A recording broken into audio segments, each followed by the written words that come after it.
बिहार के मुख्यमंत्री नीतीश कुमार इन दिनों चर्चा में हैं। पहले बीजेपी से अलग होना, फिर केंद्र में बीजेपी के खिलाफ मोर्चा खोलना। अब खबर आ रही है कि नीतीश यूपी के लोकसभा सीट से चुनाव लड़ सकते हैं। हालांकि जेडीयू की तरफ से साफ कहा गया है कि अभी लोकसभा चुनाव दूर है, लेकिन नीतीश को यूपी के 2 लोकसभा सीट से चुनाव लड़ने का निमंत्रण मिला है। नीतीश कुमार पिछले 17 सालों से बिहार में सीएम की कुर्सी पर विराजमान है। हालांकि अपने किसी भी कार्यकाल में वो विधानसभा चुनाव नहीं लड़े, लेकिन लोकसभा 2024 में वो चुनाव लड़कर अपनी दावेदारी पेश कर सकते हैं और इसकी सुगबुगाहट भी तेज हो गई है। खबर आ रही है कि नीतीश यूपी के फूलपुर और मिर्जापुर से चुनाव लड़ सकते हैं। यूपी की ये दोनों सीटें कुर्मी बहुल सीट मानी जाती है। ये नीतीश के लिए सियासी लिहाज से काफी मुफीद मानी जा रही है।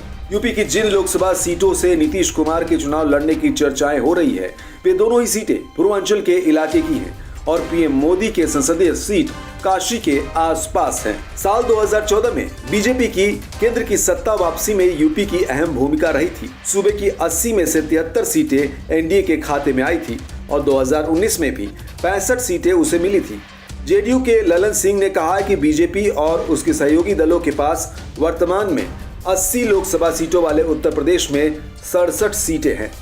2024 के चुनाव में अगर अखिलेश यादव और नीतीश कुमार अन्य विपक्षी दलों के साथ एक मंच पर आते हैं तो बीजेपी को यूपी में 15 से 20 सीटों पर रोका जा सकता है। इसलिए जेडीयू के कार्यकर्ता चाहते हैं कि नीतीश यूपी से चुनाव लड़े। नीतीश कुमार अगर फूलपुर या मिर्जापुर में से किसी भी सीट पर चुनाव लड़ते हैं तो साफ संकेत है कि 2024 के लोकसभा चुनाव में सीधे नरेंद्र मोदी और बीजेपी को उसके गढ़ में चुनौती देनी है। इसका सियासी असर बाकी की दूसरी सीटों पर भी पड़ेगा।